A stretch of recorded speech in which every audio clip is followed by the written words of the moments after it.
Welcome to episode 38 of Pineapples and Thorns. Hey, Peter, how are you doing tonight? Great, Kat. How are you?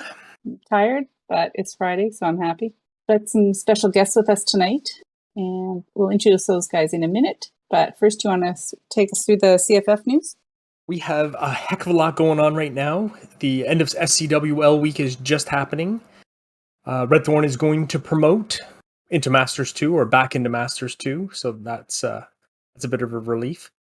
Oh, Masters 1, I think, right? Oh, yes, we are in Masters 2. Back into Masters 1. Okay, clawing our way back towards Champ. And the Rated, I think, is also going to promote, and I forgot to check on Crystal Warrior, but I heard that they were doing decently, but I think they had one more that kind of stymied them, so they won't promote, but they're not demoting, so that's neat. And right now we're on the eve of spinning for the 5th anniversary of Red Thorn, because we didn't have enough to do on a Friday after SCWL. Kat decided to throw in an extra event. What else is going on? Where everyone should be still thinking about, I think there's only one spot actually, the alt war that you and C-Note are organizing. So that's bring your main and an alt. We'll run 25 accounts and run a 50-person random. I hope everyone is signed up who wanted to get in, because like I said, we're down to one spot left. This Sunday is the, I can't think of the name of it right now, the Royal Rumble for Town Hall 11.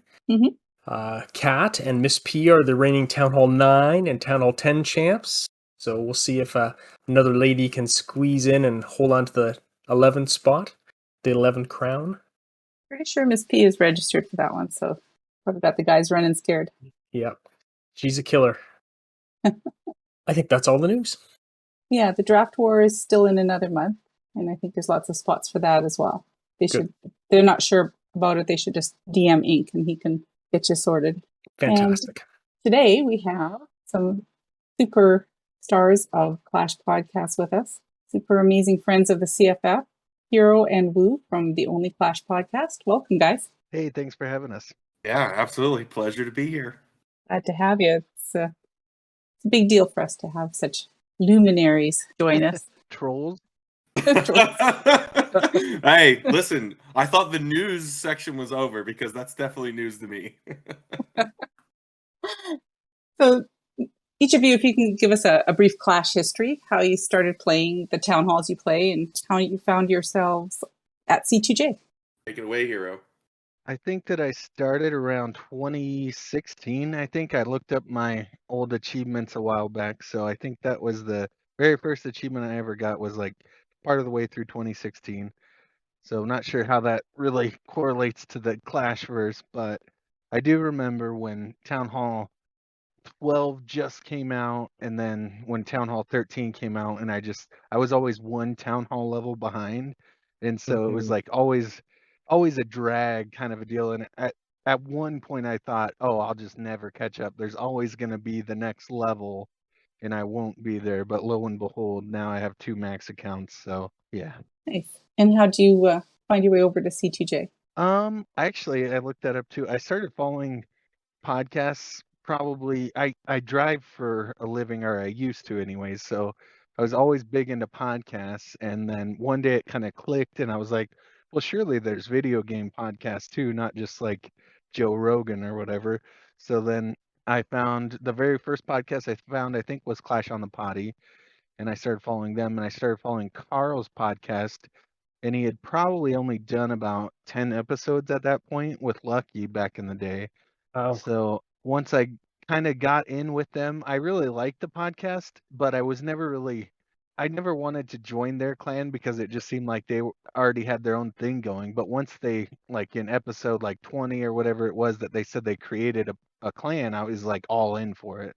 I was super excited, and I was like, okay, I'm gonna try and be like a pillar in the community or whatever. So then I joined up real quick. How about you, Wu? Well, I started playing when my daughter was in like middle school, so it had to be like, I don't know, 8 years ago. And the only reason I downloaded it is one of those things you do with your kids where they're like, I'm doing this thing, and you're like, I'll do it too. We can bond. And like I'm sure many people have the same story where it's like the kid deleted the game in like 2 weeks and I'm still playing 8 years later. Yeah. And sometimes my daughter will still be like, I mean, she's graduated college now and she's like, "You're still playing that game?" And I'm like, "Leave me alone, please. It brings me joy." Yes. And so that's how I got started playing. I've got 2 accounts now. I played with just one account for the longest time, long enough to where my grandson actually started the second account. And that's why it's named Bone Crusher, because I let him name it.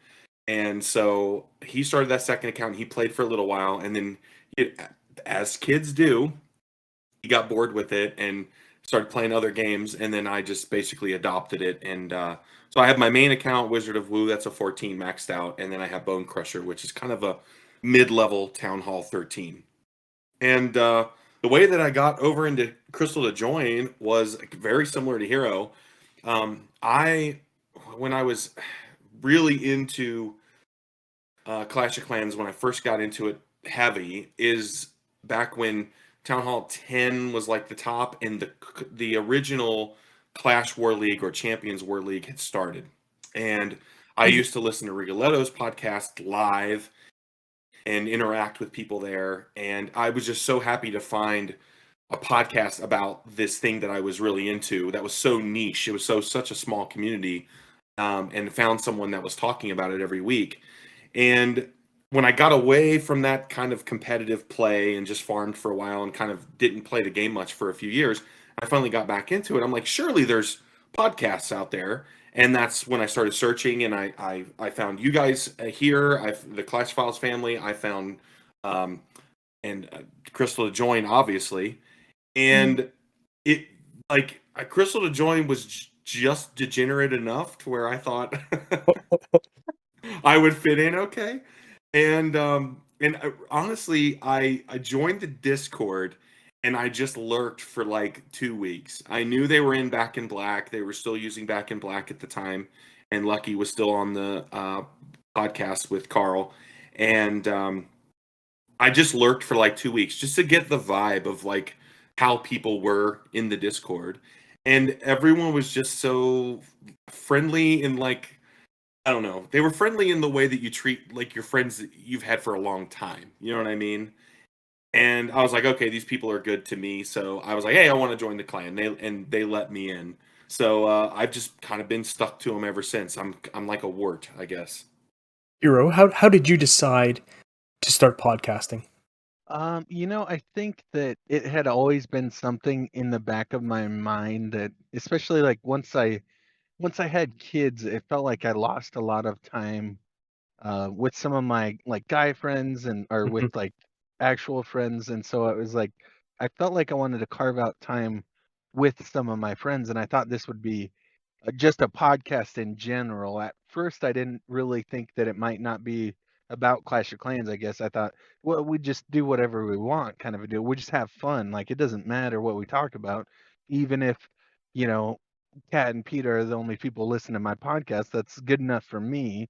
And it just kind of, since I was so passionate about Clash, that's what it kind of turned into. And so then at first when Historian was with me, it was just like, I mean, we were best friends, we still are, and that's what, we just talked about Clash every week, and it was just like that hour a week where I got to hang out with him and like kind of make time for that sort of a deal, because once you have kids, I feel like a lot of your time kind of goes, you you have to really restructure your life in a lot of ways. So it was just like some time that I was like fighting back for or whatever. It was like, okay, so now at least for this hour, I'll be able to do like something that keeps me sane.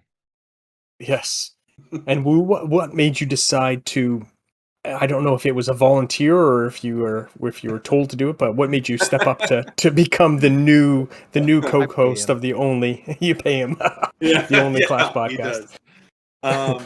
I mean, it comes down to just I supported Hiro when he was podcasting. When he first came up with the idea to do his own podcast, I was on board. I was like, do it, man. Just encouraged him and loved listening to him and Historian and supported him any way I could.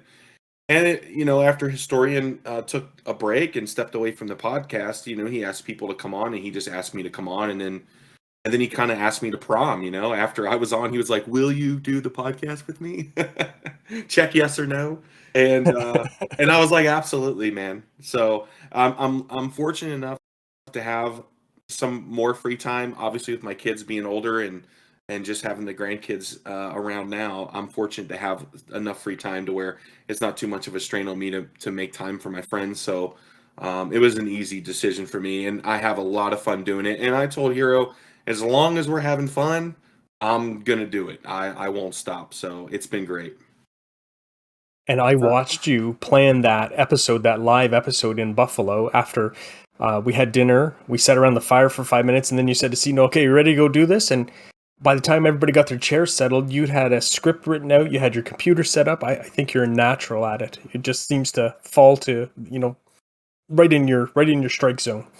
Well, you're too kind. Some people would call me a natural. Others might call me a blowhard. The others might be my wife. I won't name any names though. Very good.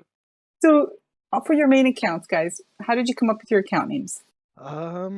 Well, it's kind of hard to name 30 different accounts. So I've only got about 3 names that I've actually picked out, hand-picked anyways. But my original name, Hiro Killa, I always played a lot of first-person shooters, whether it be on console or PC. And so I always thought kind of Killa was like a cool name. Like I was always killing people, and I just thought it was cool. But of course, when you sign up for any email after that, it's already taken. Yeah. I'm the most unoriginal person apparently. So I knew I needed another part to my name, and I hate people who do ones and zeros in their gamer tags or whatever. It's I got to figure out something. And it was actually one time when I was playing a Pokemon game, the really old school Pokemon Red and Blue. Mhm. I beat the game, and during the credits, I was just watching the credits, and I saw the name come up, Hiro Takashita, and I was like, oh, Hiro, that's a 4-letter word, and I think it would go great. And so at first I actually started doing Killa Hiro as my name, and then I realized that doesn't flow near as well as Hiro Killa, so I switched to that. And the only other name that I'm proud of my accounts is Surgical E-Drags is my Town Hall 8. Love that. Town Hall 8. Love Yes. it. It can't That's a even great use E-Dragons, but That's completely premeditated for sure. I mean, and that was not premeditated. No. Had nothing to do with Carl. Nope. Lou, how about you? Well, what's funny is when I downloaded the name that I have in the game now is my original name. Like I've never done a name change, so I still have those free name changes in there. And no, I will not do a bet to change my name. It's not going to happen.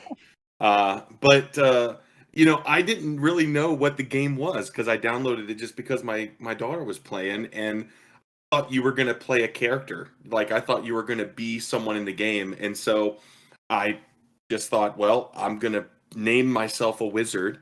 And Woo is a very people use it all the time as a celebratory cheer, right? Right. But also, the real inside baseball here is it's a portion of my actual name. So it's not my whole name. It's just a little snippet of my name. And we have some other players actually in C2J that have similar names where it's just a little snippet of their name. And so it kind of plays both ways for me. So if people call me Woo, I will answer to that because it is part of my name. So that makes it easy. But also I love when people like Mords will say, like Wizard of Woo. I love that. So I can't get enough of that. That's awesome. And as far as my mini Bone Crusher, obviously, like I said earlier, when we created my grandson's account, I'm like, okay, buddy, let's pick a name. What do you want to be?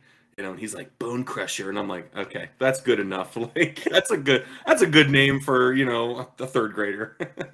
That's awesome. What's your favorite town hall to play? Who? You go first.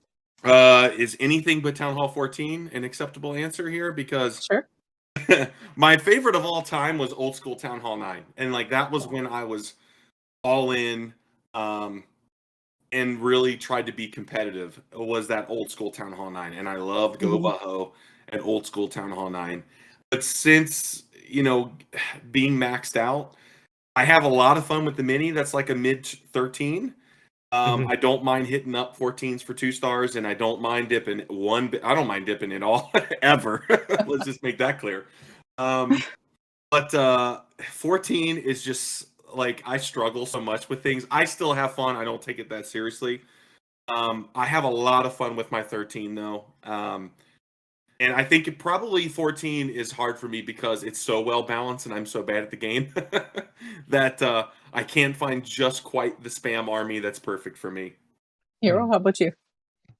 I think my favorite Town Hall level would have to be Town Hall 13, and that's just like really when I started to get close to maxing, and I just had so much fun. Like that's when the Blizzard I think kind of came out, and that was like really when I came into like trying hard on different attack strategies that like YouTubers were doing. So I had a lot more success at that Town Hall level than most other Town Hall levels.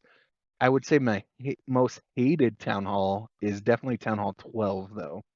Oh, really? Maybe it's because that's like how I got to that point. Like by the time I was Town Hall 12, at my Town Hall 11, I already had access to siege machines. So I'd already played with all the toys. So when you get to 12, now there's nothing else. Like it's just 15 king levels, 15 queen levels, and 20 warden levels. It just felt like such a grind, and there was no attack strategy that I had that I was very successful with throughout all of Town Hall 12. So it was like to me, it was like literally the worst Town Hall because I had already, I feel like most like Town Hall 13 introduces the Royal Champion, Town Hall 14 introduces pets. So you get these toys that make it seem like not as much of a drag. But since I already had siege machines when I was at Town Hall 11, it just felt like Town Hall 12. There was nothing new, and it was just such a huge grind and slog. Interesting. That was actually going to be my next question is like, which town hall did you find most grindy and when was most frustrating? So yeah, 12 definitely it is one of the biggest grinds, I think, with little reward. What about you, Woo? The biggest grind I ever had in the entire game was the Builder Hall. And I'm talking OG Builder Hall where you had to wait for troops to cook. That was the absolute worst grind in the entire game. Like, I mean, now I feel like everything is so easy now. I mean, the mini that I have that's like a mid 13, I've only had the account for like 18 months. And Wow. and it's basically just been gold pass. I mean, I bought a few packs here and there, but nothing crazy.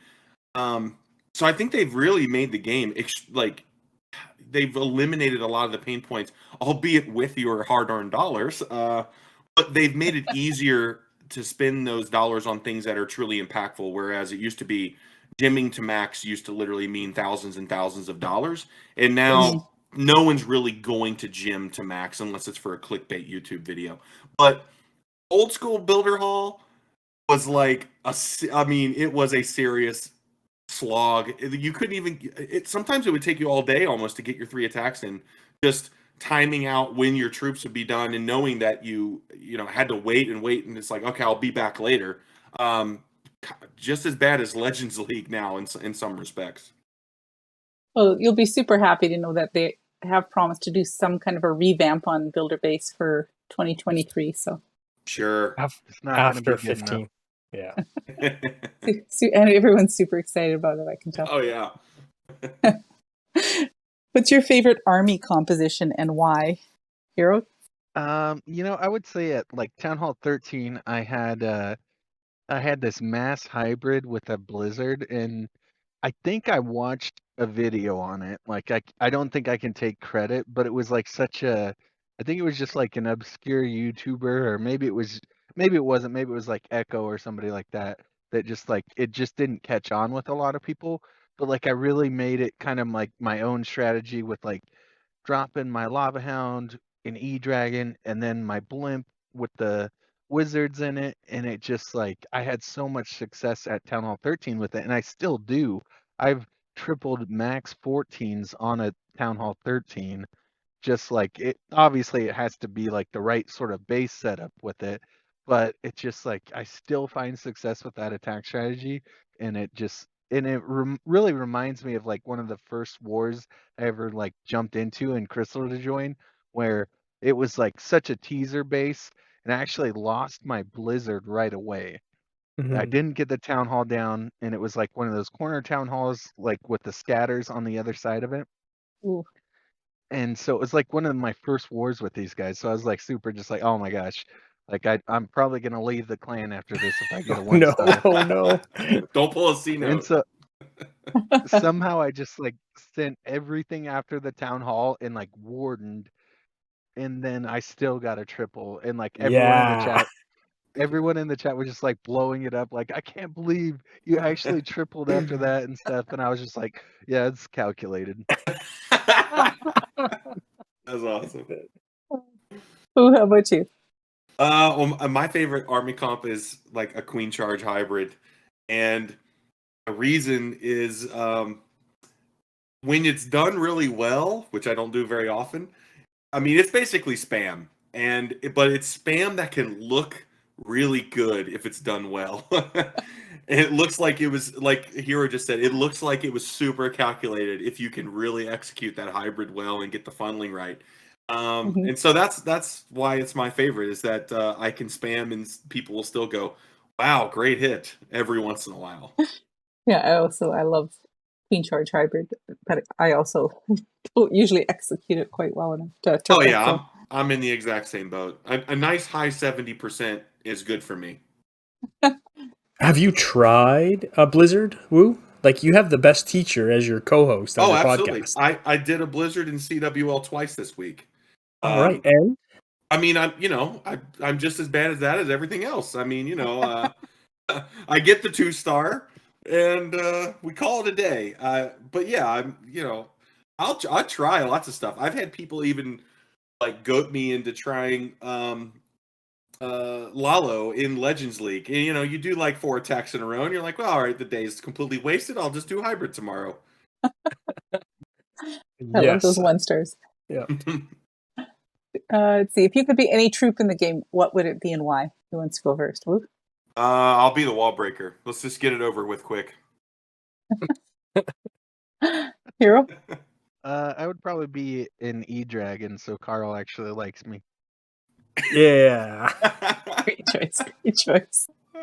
Okay, let's get your thoughts on Clan Capital. Do you still enjoy it, and why or why not? I love Clan Capital. I mean, I started 10 more accounts just so we could get 50 people trying to do Clan Capital. I think that people who don't like Clan Capital are just haters. Like it's free gems either way. Like even on my maxed accounts, like I I just sell trading potions and clock tower potions for gems, and reap all the benefits every week. And it doesn't take very long, especially if you're just trying to really go through them pretty quick. So I think it's a really great addition to the game. I think there's definitely some things that they need to look at. Like, if the top clan capital people are just like doing some farm war alliance stuff Oh and getting yes. 3,000 medals a week, it's really unfair. But, Mhm. I other than that, like as far as like farming goes, like on a lot of my accounts now, it's just like, oh, after 1 week in a clan capital, I can actually put my queen or my warden down now, like easily. Yep. So I'm upgrading a lot of heroes on some of those other accounts that I was kind of neglecting them on, and I mean, it's really huge as far as like enjoyment out of the game, because it's like, oh, okay, I can just do this and that, and I don't actually have to spend like time raiding with like sneaky goblins on these accounts. I can just do this and then drop some builders down, and now I'm set for the next week.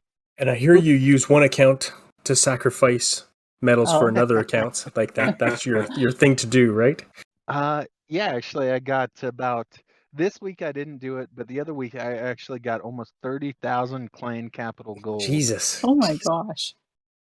by like just trolling my entire clan with just using the super barbarian ram on one account, just like opening every possible route and then dropping a heal spell and then doing like a super giant with the super wizards behind them with another heal spell on my main account, and they just, I mean, it's just like a work of art when you watch it, but when your clanmates watch it, they get pretty upset.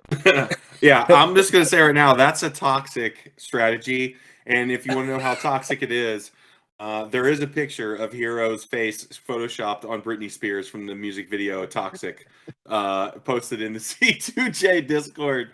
That's how toxic that attack strategy is. But it works. It does. Fair. But Ace still will spend more money than you to get up to me in Yes. clan Yeah. capital gold. So Yeah. it doesn't matter how low I go, I still won't beat Ace in clan capital gold. Have you got anybody that's keen on building bases, like someone's rearranging the base as you upgrade stuff? Has someone taken that on?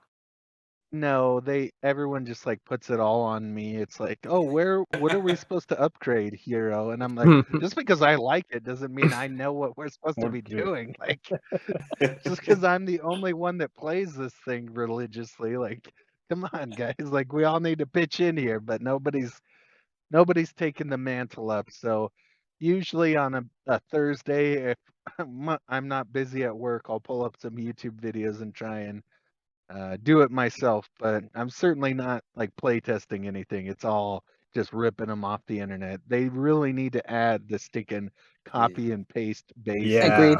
Big time. Yes. Yeah, that would be huge. Yeah, I mean, I was just gonna say, I think the clan capital is fun, but I kind of agree that with Hero, like, I think it still needs a little bit of tweaking. Like, some of the troops are a little cracked depending on how you're using them. Mhm. Obviously, we had talked about on our last episode the Itsu video where that top clan is just basically farm warring with the rest of the clans, and they can go out with the amount of gold they have since they're already maxed. They could go out and donate that to another clan and farm them all the way up to max just from their hits in their max clan. Yeah. Wow. And I also think I don't know if it's just me, but there's like too many defenses that basically do the same thing. Like, I don't know Yeah. why. Like, there's just too many of them that just do the same thing. It's like, I don't know if they need to make them a little stronger and less effective, or just, I think they just got a little crazy with the artwork. And it's like, oh no, that's the super firecracker and that's the mega firecracker. And it's like, they both do the same thing. One of them just shoots more frequently than the other and does less damage. I don't get it. Like, Yeah. that's my only other criticism I have. But other than that, like Hiro said, it's free stuff and it doesn't take that long. And it's plenty of fun to razz other people about how good or bad they are at it and troll your own clan to max it out. So yeah, it's fine. So if you could ask Supercell to do one thing in the game right now, what would it be and why? Bring back global chat. No. I just think that they just.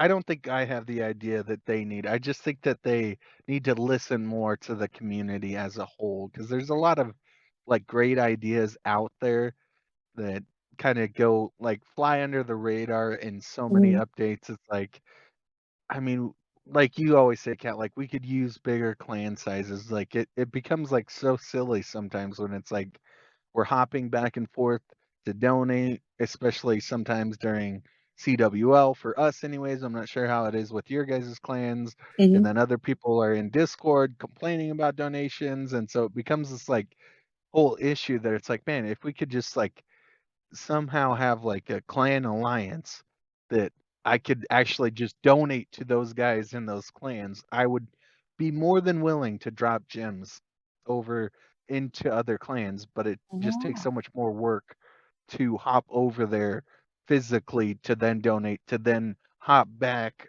to my war. So just Agreed. stay in your own clan, but you can like in your clan alliance, you could like pick somebody and donate whatever they needed without leaving your Yeah. clan. Yeah, no, that's a great idea. Woo, what about you?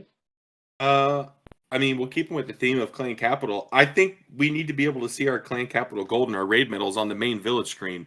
Like, The only way to see this stuff is to navigate to another screen. Like you can, obviously, if you go to the clan capital, everything's right there. And if you try to reinforce your troops and donate yourself CC troops, it'll show how many raid medals you have available so that you can donate to yourself. But it's not on the main screen. And I know what people are going to say. The main screen is already too busy with all of the information on it. But I'm not going to be satisfied until every pixel is taken up like it's some kind of HUD on a F14 or something. Okay, so I want more little bars I can fill up with gold, with clan capital gold and raid medals. You're right. That's a very good point. I always am back and forth. Oh, I wonder if I have enough, or if I wonder if I'm going to overfill my storage here. Do I need to dump it first? And yeah, that would be handy. God forbid if you click on your damn builder base boat instead of your clan capital. You're like, wait, this is still in the game? What is this? Well, especially on the new scenery that they have, there's no water. Everything's, and there's so many balloons. I never know what I'm clicking on. What's the scenery? I do it all the time. I click on the wrong blimp and it doesn't do anything, and I'm tapping on it. So, what is your most hated defense in the game, or the most liked defense? And we're talking attacking against it now. Yeah. The town hall is definitely the worst. Dude, town hall poison. I'm with you 100%. Town hall 14. Yeah. Listen, I think I might have said this before. Here's what bugs me. If you use the Grand Warden ability, the poison doesn't kill your troops, but the effect still slows them down. Can we not? We need to make that not happen. I'm sorry. If your troops are being protected, they shouldn't be affected by that slowdown of that poison either. That bugs me. It really slows them down. And yeah, that poison. You can just watch their health going all the way to the bottom. Yeah, I agree. Yeah, either it's immune or it's not, right? I never thought of that. It's good. Yeah, good point. What is your greatest achievement in Clash? Oh, sorry, we'll go ahead. No, you're good. I was just going to say what my most liked was, and that's a single Inferno, because I'm a hybrid player, and Kat, you know this too. When you see 3 singles, you're like, I'm claiming that base right now. Nobody else even think about it. Exactly. All right, tell us your greatest achievement in Clash. Probably just the 6 builder, right? I mean, that's like the only one that really matters. That is the greatest. I thought you were going to say, was it Unbreakable, where you get 5,000 defenses? I gave up on that. No. And you get 50 gems. I tried for a whole month, and I got halfway there, and I said, well, that's good enough. I'll try that again sometime later. In 10 years. Woo? I mean, honestly, my greatest achievement in Clash is just all the memes. I don't even care about the game. Like, I could care less about all the little tick marks in the game.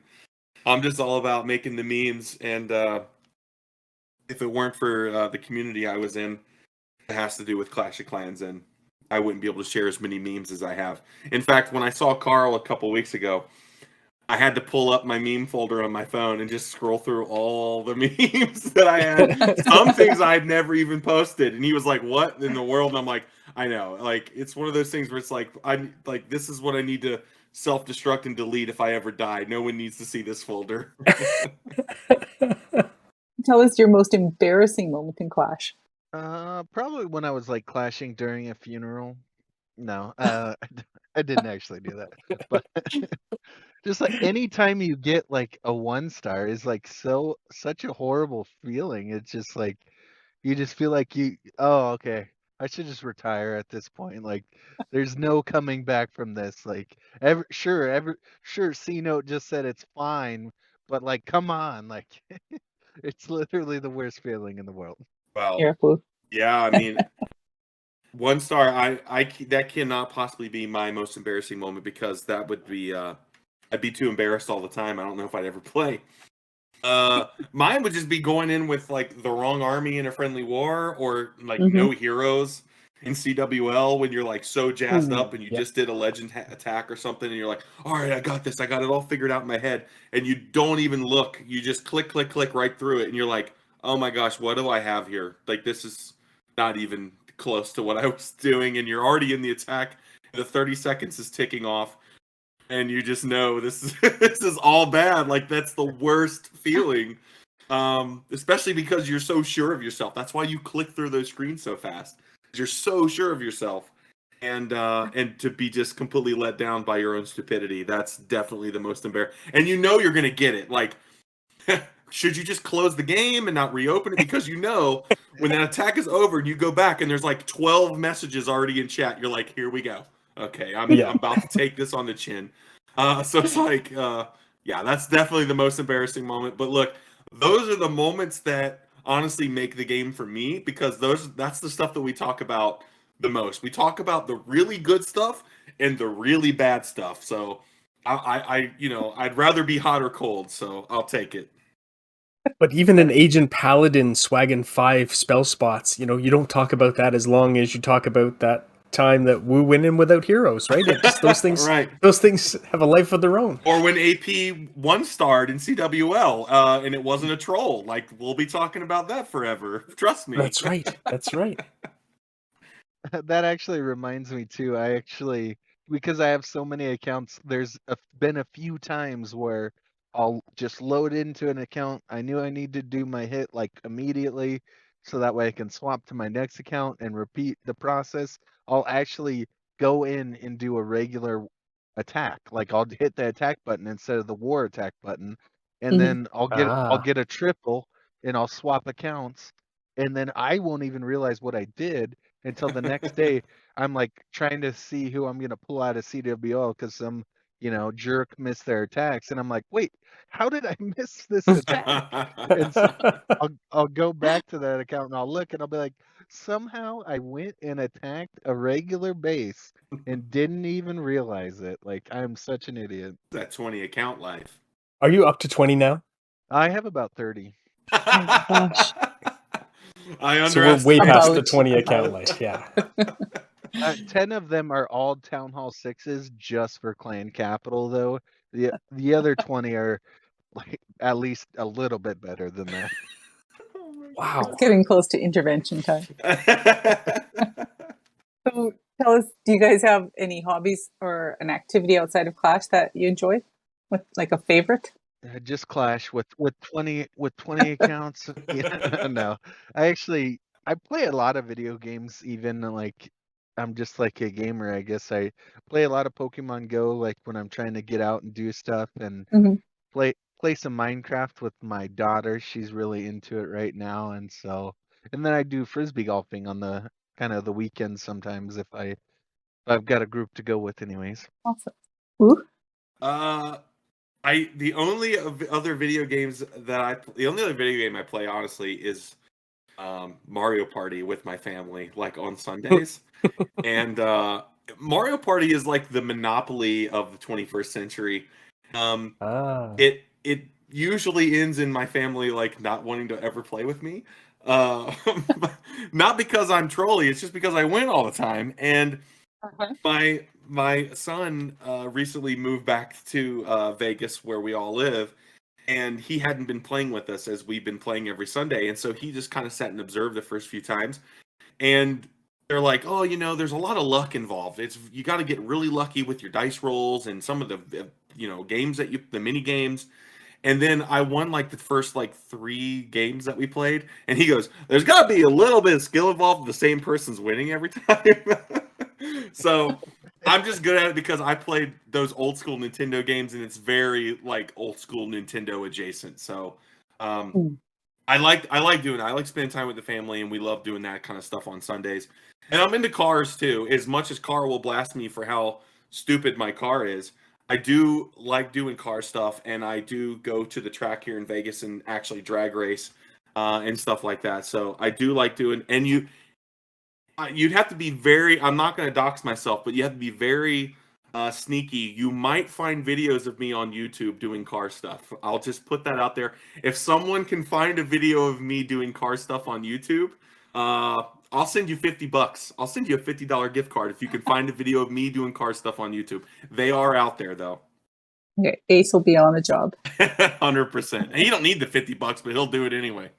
He'll do it anyway. That's right.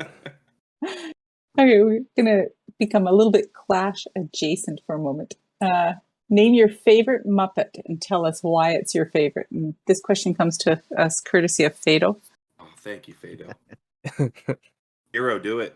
I mean, Kermit's got to be the favorite, right? He's got all the memes. Like, there's so many good memes that came out.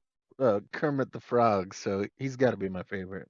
For me, it's 100%. I have to take. First of all, I love Animal, but it's really hard for me to pick this. But it's got to go to Bert and Ernie because they're like the comedy duo. I don't think there's any two characters that are quite like them. They're like the odd couple. It's like you either relate. It's like Squidward and SpongeBob, or it's like you relate to one of them. You know what I'm saying? Like, and I love Bert and Ernie from the time I was a kid. I absolutely loved them.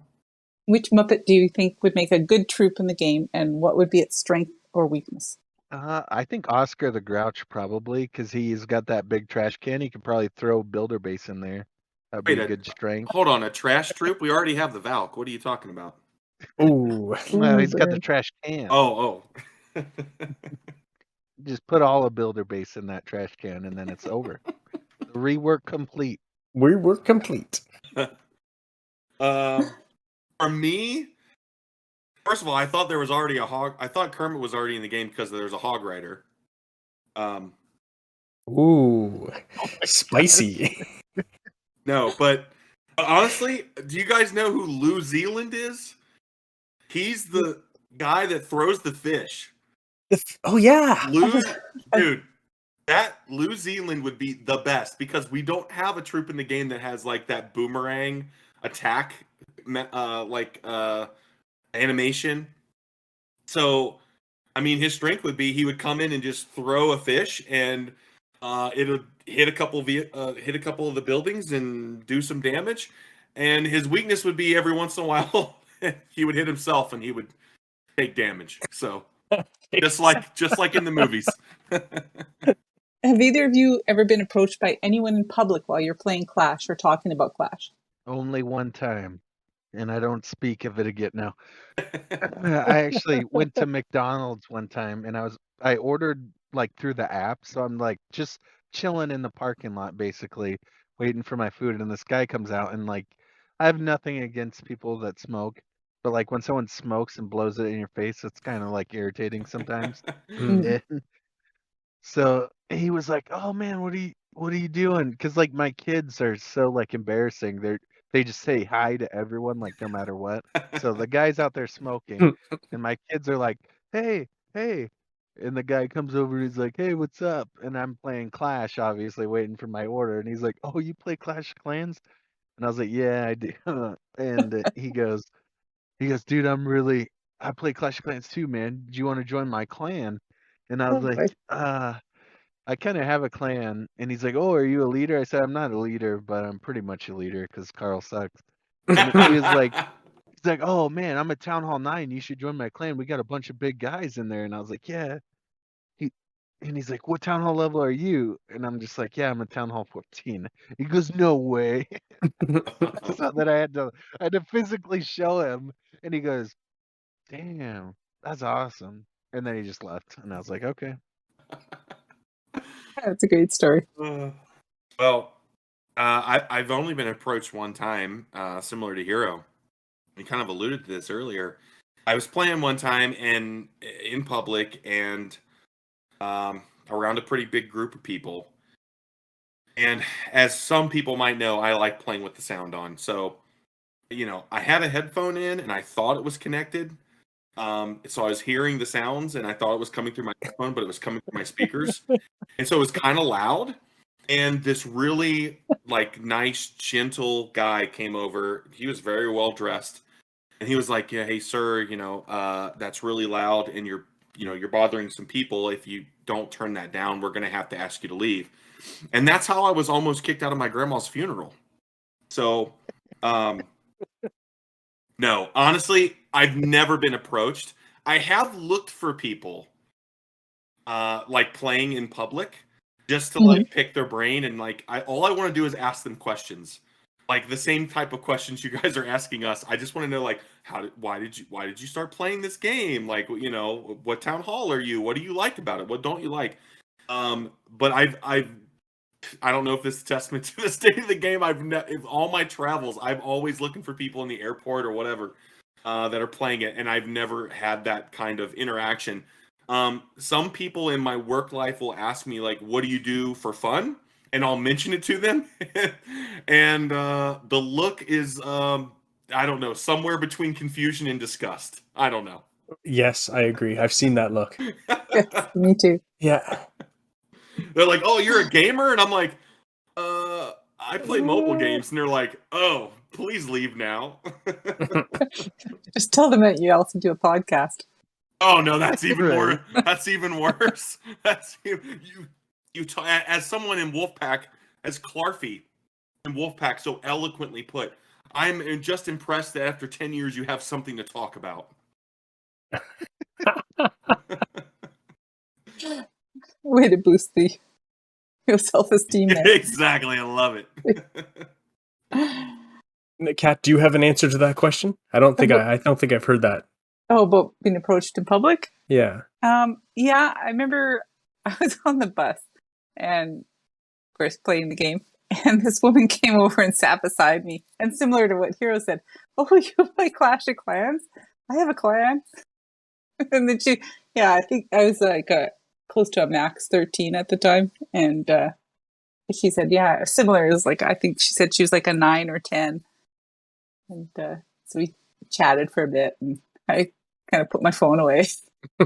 Yeah, I mean, and for a guy like me, I'm a bald white guy with blue eyes. If I start talking about a clan too much in public, people start kind of giving me looks. So I have to be careful. I definitely have to be careful.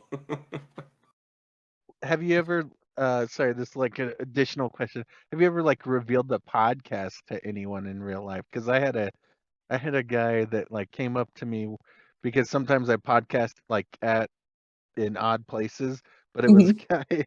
It was the guy I worked with, and he's like, "So what are you doing?" And I was like, actually, in the middle, I just wrapped up my podcast." And he's like, "What do you podcast about?" And I'm like, it's just a video game." And he's like, "What video game I'm is it?" surprised And you I'm just like, stop and go, never mind, I'm meeting a hooker. Leave me alone. It was like such a weird like conversation, and that question just reminded me of it because I was just like, everything I said to him, he just like kept asking questions, and I was just like, please just stop asking questions.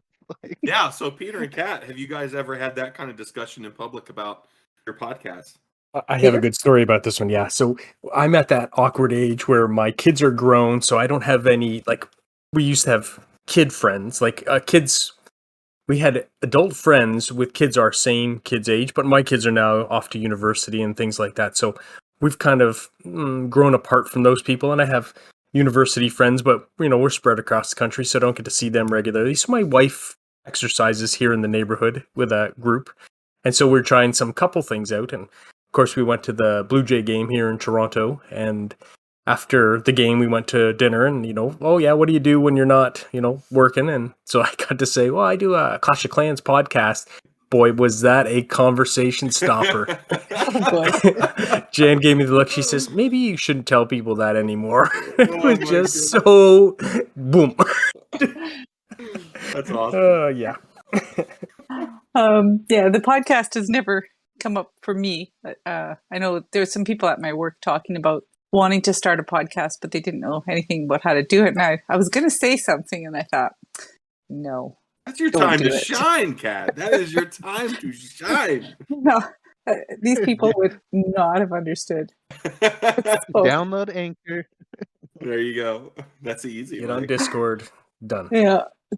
I've had that conversation with my friends in real life. Like, I've told them, like, yeah, I do this podcast, and it's about Clash of Clans. And they, I'm kind of an open book to a lot of people. So they know what kind of person I am, wearing a fanny pack and a bucket hat and Crocs and everything. So they're like, oh, yeah. It's like, they don't even think twice about me doing a podcast about something so obscure and meaningless to most of the general population. They're like, oh, that totally sounds like something you would do. And but yeah, I don't have any problem telling people about it. And I kind of like the uncomfortability of them. making people uncomfortable and being so excited about it when they're just like, that's like such a worthless thing to be talking about. And I'm like, well, me and Hiro, we talk about a lot of stuff that's very not Clash related whatsoever. So, there's some fun things to listen to if you skip to the end. My favorite thing was every week after that, because there are people I work with every day. They would ask me, "Oh, are you still doing your podcast?" And I'm like, "Yeah, it happens every week, dude. Like, are you stupid? Like, I told you that I do it every week. They're just Like, waiting for I'm you to not gonna quit. stop." Like, yeah. No, you're still doing the podcast, right? It's like, yeah, that's the same question you asked me last week. Obviously, they don't listen. They just need to download it, and they'll know when you quit. That would have been a good answer. Obviously, you don't listen. I don't talk to non-listeners in public. Okay. So one thing that is really nice is that the CFF and C2J work together on a lot of different events. So is there anything you guys would like to see done for events in either of the two groups? Hiro. Just don't let your memes be dreams. I Oh my mean, God. we're doing all these like crazy events. I really actually, there's so many events that maybe don't really kind of jive with me, or things that I'm like, I'm good with that or whatever. Like, I don't need to participate in something like that. But they're on such a regular schedule. There's also the opposite of that, where there's so many that I really want to sign up for, like the bring your alt to work. Like, it's such a funny, you know, thing, and it works out great because then you only need 25 people to sign up and you have a 50-man war. And I feel like the best ones are ones where we're all on the same team, because I feel like there's so many people in like the CFF, like, you, Peter, Cat, everybody. It's like, I want to war with you guys, Ink, Miss P. And so then when we're placed on opposite teams, we don't get those like interactions or anything. We don't get to see each other really if we're on opposite teams. So I really love the ones where it's like us against like whoever. Like, we're just doing our thing.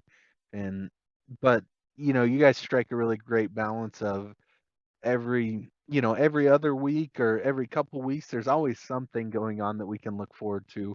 And yeah, I think that it's okay to kind of sit out for a couple events if they're not your style, because there's going to be plenty more coming down the line that you're really going to like too. Yeah, and for me, I love doing the events. I don't do every single one of them because, like Hiro said, there are certain that like they may not appeal to me, or some of them are very specific to lower town hall levels that I don't have since I only have 2 accounts. And I think it's great that those events exist because there are people that are very passionate about lower town hall levels, and also it's fun to have people that are in the community that aren't playing the max game that still feel like there's fun things to do for them.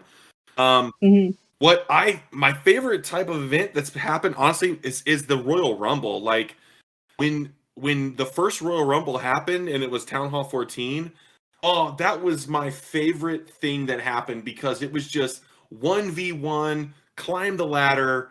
There was so much trash talk. Carl was able to stream that event, and it was so much fun on the stream. And I think that type of event is great. And if I were to change anything about the events that both C2J and CFF host and co-host, is that just making it friendly to content creators like Mords and Carl, so that maybe the war day is not 24 hours. Maybe people agree to do hits at a specific time, so that some of the community can see video of what we're doing and what the community between the two communities that we have here are doing, and bring people in. Because it's one thing to talk about it, it's another thing for people on Twitch to see it and then be like, what is this all about? Like, this is like, we have so much fun on Twitch, whether it's Mords or Carl. So I just think that every event should be tweaked to a point to at least give a streamer an opportunity to stream it at some point, even if it's just a small group of people. I mean, all you need for like 2 hours of content is like 10 people to agree to do their hits on stream. That's all you need.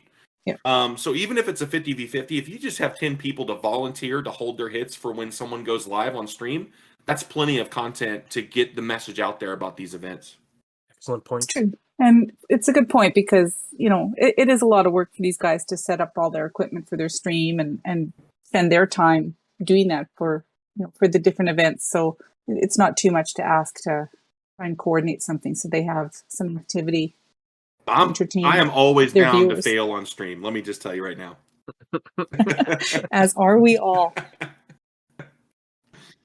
I know Carl runs that 5v5 every Friday, and those have been a lot of fun because they're, a short time commitment, and so, 5-minute prep and 45-minute war, and everybody's on voice having a good time and supporting each other, even though we're on opposing sides. And yeah, definitely like to see more of those happening.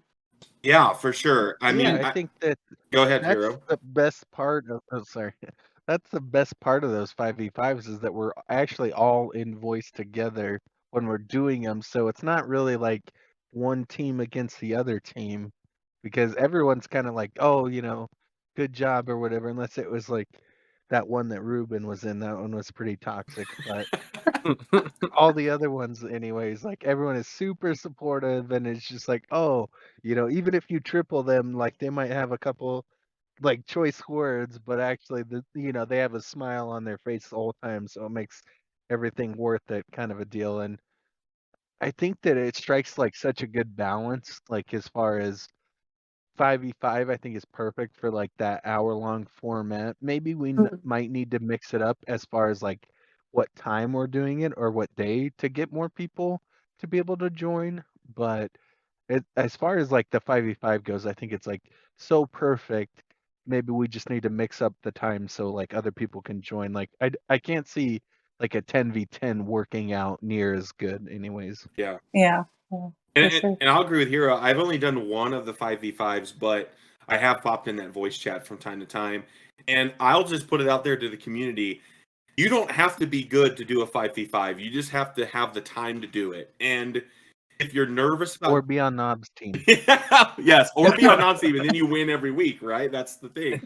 So if you want to get involved and you're nervous about being on voice, this is a great way to talk with people who, have been doing the 5v5s. They'll help you out.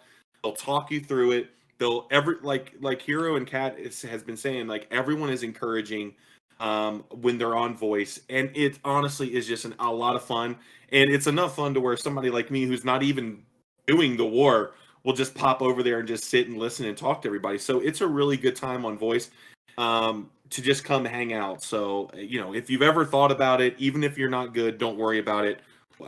You should sign up for one and have a good time. Yeah, or just hop on voice and listen in. There you go. Just don't invite the recording bot in. That'll clear out chat very quickly. It makes everybody nervous. Yes. That'll mute everybody fast. Let's talk about Clashversary. What did you guys think of it this year? Was it thumbs up or thumbs down? I got 2 big thumbs down for this one. There's hardly any mobile games that make it to 10 years, and I feel like you really just gotta. I mean, I'm complaining about free stuff. I know me and Woo criticized it a lot on our podcast too, but it's like it happens not very often. So just like break the game, let everything come back, let people have fun for like a couple weeks, and just do whatever. Like bring back the Macho Libre, bring back the Royal Ghost, like all this stuff, and give people a book a day. I mean, I could care less if it's a book of spells, a book of fighting, or whatever. Just like like give back to the community and show them how much you appreciate them. Yeah, agreed. Yeah, I said it before. I think this was just like a total wasted opportunity. I mean, how do you get people talking about your game? How do you draw the buzz? Having a game that's a mobile game that's 10 years old, celebrating it could be something to draw more people in if there was something new and exciting. And like I said on our last podcast, it could be temporary. It doesn't have to be a permanent feature. There's lots of stuff they put into the game seasonally that's just temporary, and people love to keep those like Santa bombs all year long in their base if they can. It's like they could have done so many things and gotten creative with it, and they just didn't. And it kind of makes me depressed about have they run out of ideas. I look at Builder Hall that hasn't been updated in however many years, 3+ years. I look at Clan Capital, which, some of it's a little broken. A lot of it borrows from parts of the game. There's a few new things, but a lot of it's already established concepts and some things that are kind of redundant. And then I think of the 10-year Clashversary. It's like they spent more time on video games that you could play in the game than they spent on things on the game. Yeah, new for the game, for the, So I think it was a huge swing and a miss for the 10-year Clashversary. Yeah. Well, and they had like all those videos out ahead of time, right? Like the fake history, which kind of, I know it confused Peter, but it also confused the heck out of me because I was like, okay, I was expecting something really ginormous to come out of this. Like, this is something amazing going to happen during Clashversary, and I just was so disappointed. By the end of it, there was no special troop. Like you said, the party wizard or the royal ghost or something or anything. There was the shrink trap. I'll give them that in those different events. But it just, it was overall, I felt it was a letdown for everybody. So I have to thank you guys for episode 42 because I hadn't tried any of the Clashfest things, and you guys said, I tried twice, and that was enough. 60% is good enough, so I didn't even try. So thanks for saving me an evening of frustration. Yeah, and I saw the last one, the less is more challenge. I tried that one one time, and I was like, this is not for me. Look, there are people out there that love to break down this game like a puzzle.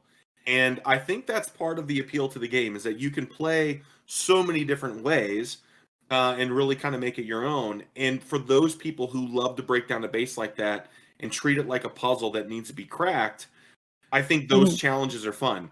For the spammer in me, I was like, I'm dropping all these troops in a line. That's a lot of finger clicking.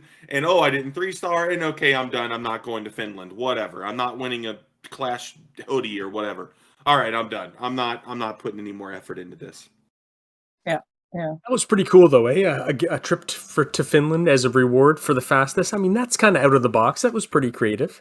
Except I think it's going to be Klaus who's going to be there anyway. So, that's really, it's not really. Well, I think they missed the boat on getting an average clasher there. It is out of the box and creative, but let me just say this. My former company that I worked for, they would do a competition every year for a certain part of the company. And the grand prize was that you got to go to the trip that all of the managers got to go on.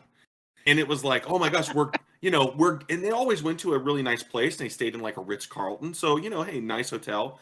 But it was like, also you can't bring a spouse. Also, you can only fly in and fly out during the week that we're doing our seminars. And also you have to go to all the seminars and sit in all the talks and everything. So it was like, yeah. So it's like, okay, so do I get to go to the beach? Oh, yes, we have a beach volleyball session for 3 hours one day. You get to do that. But then you have to go do a team building exercise at 4:00.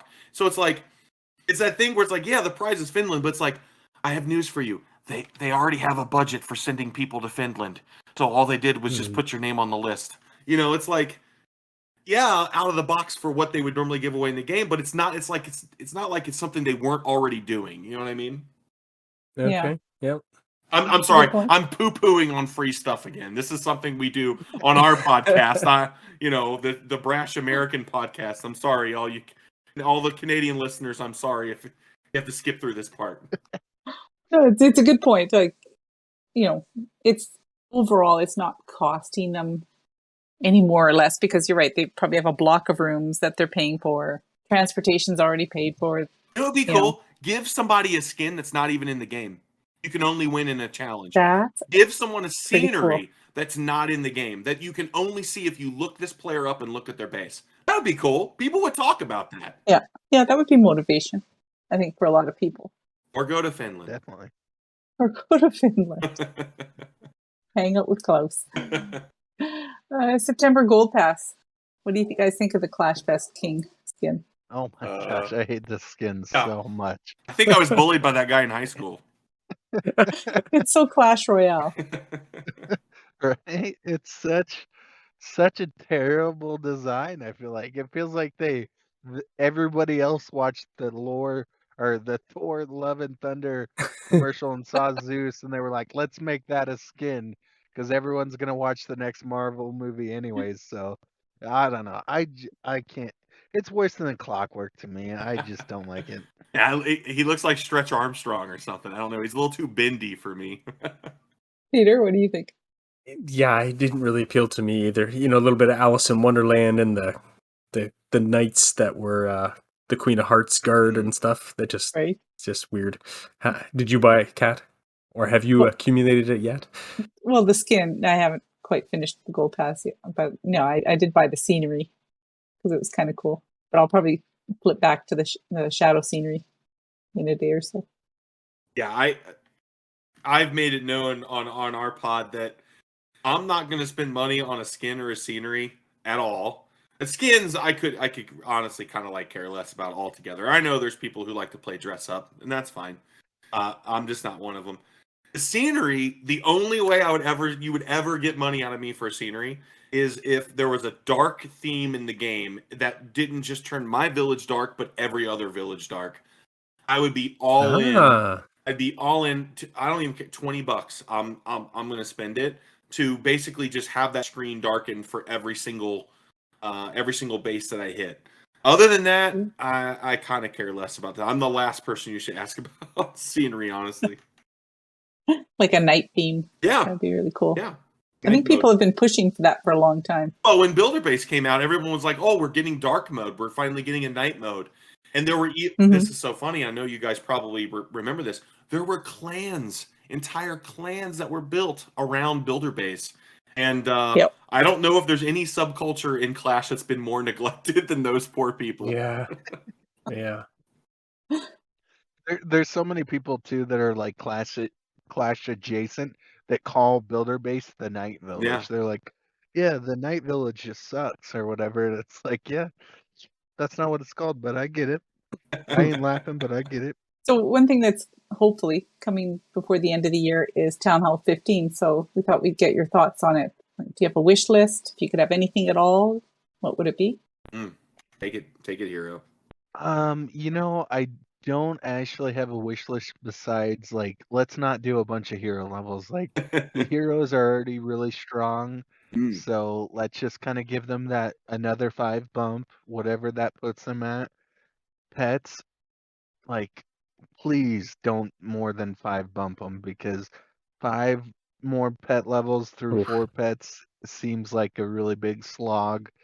I'll do it. I did it in Town Hall 14, but it just but the balance they struck at 14 I feel like was like really good. If anything, I need a super wizard level because I feel like no matter what that feels like a buff for a blizzard. So yeah. It's funny, Hiro and I didn't talk about any of this beforehand, but we're very close to each other. My one thing for Town Hall 15 would be that there would be no new hero. Because I do feel like there are players that are already kind of skilled enough to do a 50% 2-star with heroes and just a few supporting troops. And I don't want Clash to turn into one of these like hero only type games where, your army almost doesn't matter because it's basically just clean up troops. And it's just about how you can use your heroes to take out the vast majority of the base. I would like to see not necessarily new levels on pets, but more pets. And I think you guys might have talked about this on your last podcast, like add a 6th and 7th and 8th pet. Things that have different abilities. And I also think it would be great if the pets had more of an effect on the heroes. If the pet wasn't just like they had their own, ability and they just kind of stuck to the hero you assigned them to. I think it would be cool if the pet had like a buff or like an aura or something to where it was like, hey, you put this pet on your queen and she takes 50% more damage from expos, but she fires 1.2 times faster or something. Something to where you could actually tweak the game and have a little more strategy other than just, kind of where we've, like Fado had said previously, it's like we all kind of have our standard pet to hero pairings. And it would be great if they made them a little more impactful to where there are certain base types and attack styles where the pets would actually matter. Those are good ideas. I didn't want to waste all the good ideas on you guys. Sorry. Sorry. Peter, do you have any? Something I'm down ready here for on bigger army story time. camps. Oh no, I'm sorry. I'm going back Oh, to you Town have a Hall wish 15 stuff. list. Yes. Oh Okay. yeah. I'm ready for bigger army camps. Right. I also have a Town Oh, Hall dear. 13. It's exactly the same army size for Town Hall 13 as it is for Town Hall 14. Mhm. So I think 15 needs that bump. We need a few more troops. If it's just 5 per army camp, I guess that's all we get. But Yeah. I just feel like some of the spam armies could use a couple more troops. Well, that might be enough to push witches into viability. Yeah, they and need another level. C-Note would be happy. You Yeah. yeah, That's always on his wish list. been a long time since witches had any love. So Mm-hmm. I think For it's Town sure. Hall 12, right? Yeah, Yeah. I do miss them. Okay, story time from Peter. So I got to go away again this weekend. I was with Woo. Woo and I met each other in Buffalo at ClashCon 2022. I guess that was Memorial Day, so before the summer started. And I got to go back to see Jen and Miss P and Queen JJB, because although the clash was great, there was too many of us. I'm going to start again. There's so many of us that I didn't get as much time with everybody as I really would have liked. It was great to meet everyone. I hope the next one is bigger, but at the same time, you don't get that same interaction. So my story is kind of like the 5v5. They pulled out their iPads and said, we're going to do the Clash drinking game. So I'm like, okay, what is this going to be? And they had a beater Town Hall 10. And they said, okay, first thing we're going to do is we're only going to attack with heroes, lowest percentage drinks. And, it went on like this: fast attack, slowest attack, with no spells and all those things. I feel like that is what Clash is missing. It's missing that interaction between the players. Like you guys said, just on voice together, 5v5, we're all together. How do we get that to be a bigger group all the time? And this was just one way these guys had come up with. I hope Clash keeps going. I've met a lot of great people, and I hope it keeps going. We're losing some people in Redthorn right now because they're just kind of bored of the waiting for Town Hall 15 grind. So that's all I got. Yeah, I agree. I think definitely there's another layer that gets added to the game when you interact with people in voice somehow. Definitely. And they've said in their answers today in that little survey that they had no intention of bringing any kind of a voice thing into the game. So that leaves, people should try getting on voice in Discord. When you see people on there, just hop on and introduce yourself, and you'll find it just kind of brings a new energy to the game, I think. Oh, yeah. What was the question you asked that they did not answer? Oh, that was the one about a couple of years ago. They put it out that they were working on this thing where you would be able to buy multi-packs of gold passes. So I saw I retweeted that tweet too because You I did. wanted to know Yeah. too. And I know that in Finland that there are clashers that I've spoken to that say that they can do it for their accounts, but they can't gift them to us over here, and we can't buy them like that here. So yeah, I was hoping they'd answer it, but they didn't. I thought it would be such like a genius thing too, like because I started a Patreon for the podcast just for nickels and dimes or whatever. I thought it would be great to have a gold pass tier where like you could give me that $5 and I could buy those packs at that discounted cost and then gift you the gold pass and so that money savings basically that you would get would just go straight to me. It's kind of like free money is what I was thinking, but then they just abandoned it pretty much Yeah. is what it feels like. Some penny pushing, pencil pushing number cruncher got in there and ran the numbers, and they said, abandon, do not talk about this ever again.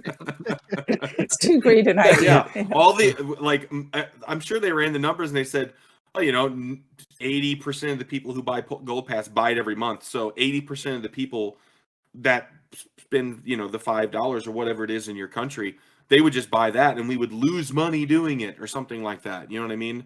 I think they won't introduce something like that to the game unless they think there's going to be an obvious positive net return. And with Gold Pass, it's already a kind of a tremendous value. And I don't know if they'll. I don't. The fact that they haven't rolled out the fact that you can gift it to the entire world is kind of strange to me. I've had to get around it and just PayPal people like play cards and things like that when I've sign into their account. No, never. I never violate terms of service. Okay, I've had my chat, like censored before. That's the closest I've come to violating terms of service. Did you ever get banned on global chat? Never got a global chat ban. Never did. And I said things in global. No, but I've been banned from Pokemon. I'm sure that I said things in global that were definitely bannable. I'm just happy that I had the right audience. Let's just put it that way. Okay, with that, we're going to head out into shoutouts. Hiro? I'm going to shout out Knob, first of all, my boy Knob over there. I know he had a couple rough weeks there, so definitely big shout out to Knob. Second shout out, obviously, Peter and Kat. Thanks for having us on. You fell into our trap card. This is what we wanted. This was our end game. With all those shade outs were just to get us on the podcast. So, and shout out to everyone in the live podcast commentary. Sorry. Too spicy. Wow. I mean, listen, I was talking to my wife about this, and I was like, "Oh yeah, we're recording, but there's no live podcast commentary." I said, to be fair, our podcast goes off the rails so fast because of live podcast commentary. I can understand why people with a limited amount of time would just be like, "No live podcasting. No, we're not doing that." I told Kat it's because I can't read the chat. Think about the next thing I'm going to say. Listen to what you guys are saying. I just can't multitask like that at the end of a long week. Oh man, it's just too much fun. I'm glad that we have the four of us on here, but I think Hiro and I have so much fun with the live podcast chat that we didn't always do it that way. We recorded just the two of us for a long time, but I am glad that we do it with the live podcast commentary now, because I mean, if you're starving for things to talk about, those guys will definitely give you something to talk about. Shout outs for me. I definitely want to shout out you, Peter and Kat. Thank you guys so much. And also shout out Fado. I wish Fado could have been here. I know he wasn't able to make the time. We're just not quite important enough for him. One day we'll get there. But shout out to Fado as well. I really enjoy hearing his perspective on the podcast with you guys. And shout out to Tip Dog. He put out an OP video, and Kat, you talked about it earlier, highlighting Hiro's toxic hits. So, and in that video, he gave me a little blurb in there, just simply for the memes. And I gotta say, respect to Tip Dog for calling me out for the memes. And so I felt an obligation to then Photoshop Hiro's face on Britney Spears' body. So. Shout out to Tip Dog for that. Peter, how about you? Yes, thanks guys for coming on. It was been great. I guess if you want us on your podcast now, then we could do a live studio audience. I won't have to be so prepared. No, you'll have to do all the notes, Peter. That's what you do when you're when you guest on our podcast. That is brilliant. That is brilliant. I need to shout out UTB. I think he's going to take a break from Clash. He's tired of waiting for Town Hall 15, and I think he had a bit of a rough SCWL, so shout out to him and to Morgan. Morgan runs DS, and he's going to step away from the game. It seems maybe even more permanent than until Town Hall 15 comes. So I know he'll be missed. A lot of people have been talking about his absence suddenly today. Shout out to Raz, because he's going to jump in with both feet and take over DS. So when you listen to this, Raz, you know that everybody's got your back. And I'm good. Thank you. Yeah, basically, shout out to you guys, Hiro and Wu, for coming on here. Appreciate it. And Peter, you stole all my shout outs. So I'm going to shout out Morgan because he's been a good friend of mine since way back in the Hall of Graves days and going to miss him a lot. But sometimes you just got to put your family first and real life first. And that's what he's doing. And shout out to Raz again. Everything Peter said, we've got his back. So shout out to him for stepping up for Dark Sector there. Shade outs. This is the fun part. Hiro. That's interesting. What I is don't know. We might have shade out, stole I this guess? from, but I've never done a shade out before. So. My shade out is first and foremost to Supercell because, with your guys' shout outs, I feel like there's at least 1 to 2 too many people quitting right now. And I feel like they could have definitely done better. And they have the tools and everything there to be able to make things fun and interesting, but they kind of failed. And I think that says more about them. But my second shade out is to Peter, actually. Oh, here we go. For not DMing me his address so I could send him a Clash card. Well-deserved shade. Really? Get the Clash card! Surprised. Get a Clash card, Hey, Peter! Cat did and Woo did, man. You're the only one here. He doesn't want you looking him up on Google and trying to crash at his house, man. I'm just gonna send Cat like 4 cards, and I'll just tell her like she's got to send them out to everyone else. That's a good idea. You better get in on Give this. Cat some homework. Deal. Deal. My last shade out actually goes to Carl, and honestly, it's because he is trying to take all of the shade out glory because he thinks he made it up way back when. And I think it's probably because he's getting old and he just doesn't remember, right?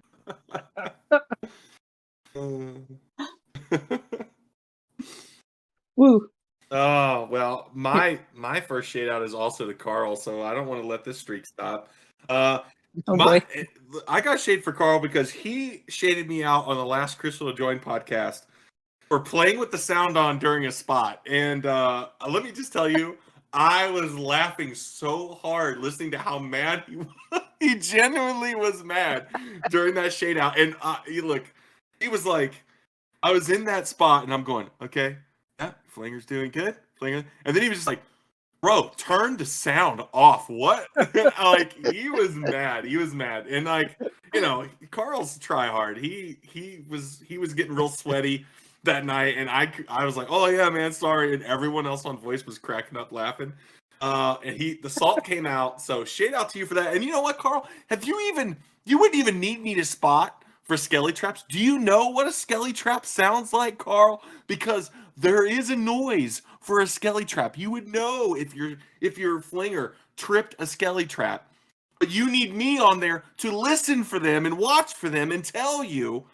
And I get shaded out because of my sound. Okay, whatever, Carl. Also, make a shade out to JR for getting a bunch of more server bans, bro. I mean, obviously you can't talk to me right now because we don't have any servers in common anymore, but listen to the podcast. And I don't know what it is about you, man. You've been put in the corner so many times. You just keep doing the same stuff over and over again. I don't like... obviously your brand of comedy isn't landing at the right audience, so try something new. Try something new if you ever get let back in. And my last shade out is also someone I gave a shout out to, Tip Dog. I'm going to shade Tip Dog out, and I'm going to tell you why. I listened to the last Clash Tips podcast, and Tip and Trample had my very good friend Carl on. And the topic was, a part of the podcast was how to deal with trolls.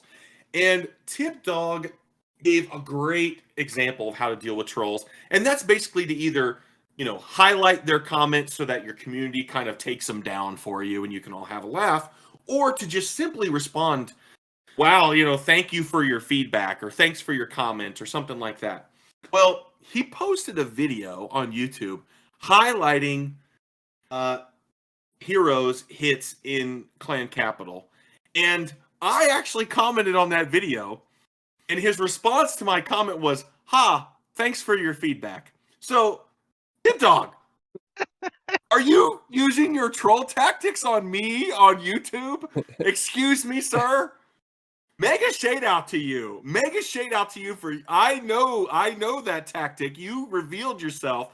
You're treating me like a troll on YouTube, and I don't appreciate it. So shade to you, Tip. Peter, you're up.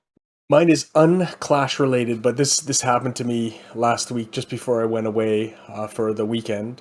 I'm an ink supplier, so I make printing ink for a living.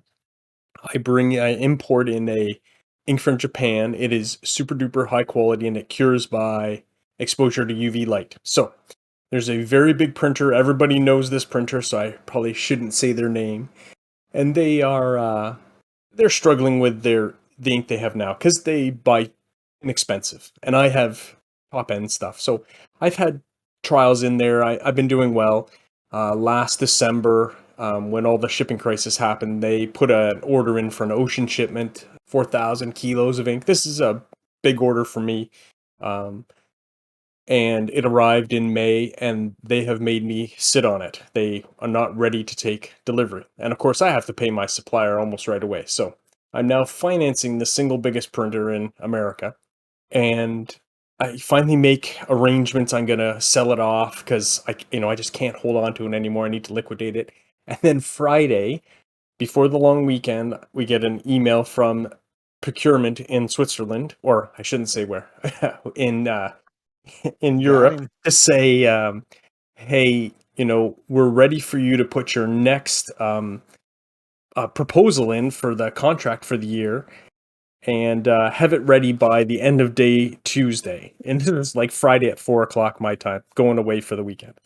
So, and we still hadn't moved this 4,000 kilos. So shade out to those guys, because that is just not a good way to make your supplier kind of viable. Wow. That's crazy. Yeah. I mean, Peter, what you basically told us is you're the Walter White of ink. And I think what you need to do is be the one who knocks. You just got to go down there to whoever these people are and make them understand just who they're messing with. Let's just put it that way. I have been there for training. They know we have the best stuff. It's the accountants, the bean counters that are holding us back.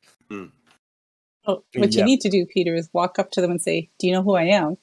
I'm Peter from Red Thorn, and I have a podcast." Yeah, it always works. Have a podcast, That showstopper right there. All the negative publicity you're getting right now from my podcast, you'll never believe. You'll never believe. Yeah, you're never gonna live it down. I have an army of Town Hall 14 Yes. that will rate you 1 star. will challenge You'll you. never know what hit you. I have a shade out to Carl. Man, Oh, Carl, 3. 3 for Yeah. 4, Carl. And Carl knows this one's coming because we were on Voice the other night, and I said to him, "Carl, I can't believe you didn't shade me out on your podcast," and because we had been speaking about the Batman, and I said that I didn't find it that interesting, so he forgot to shade me out about it, and so I said, "I got to shade you out for not shading me out." So he was, "Carl, I'm shading you out for forgetting to shade me out for dissing the Batman." And I finally did finish watching it, and I'm still not terribly impressed. I love the double down. So that's it for me, and thank you guys again for coming on the show. Much appreciated. Anytime. Yeah, thank you guys. And thank you for listening. The CFF is a family of clans in games such as Clash of Clans, Clash Royale, and many of the other Supercell games. We love to provide content via podcasts and other media. You can visit the Clash Files Discord to apply to any of our clans or to support our pods and events. As always, please send us your comments, ideas, and questions on Twitter at RedthornCoc, or join the Clash Files Discord at discord.gg/clashfiles. Now, Peter, hit that bump music, baby.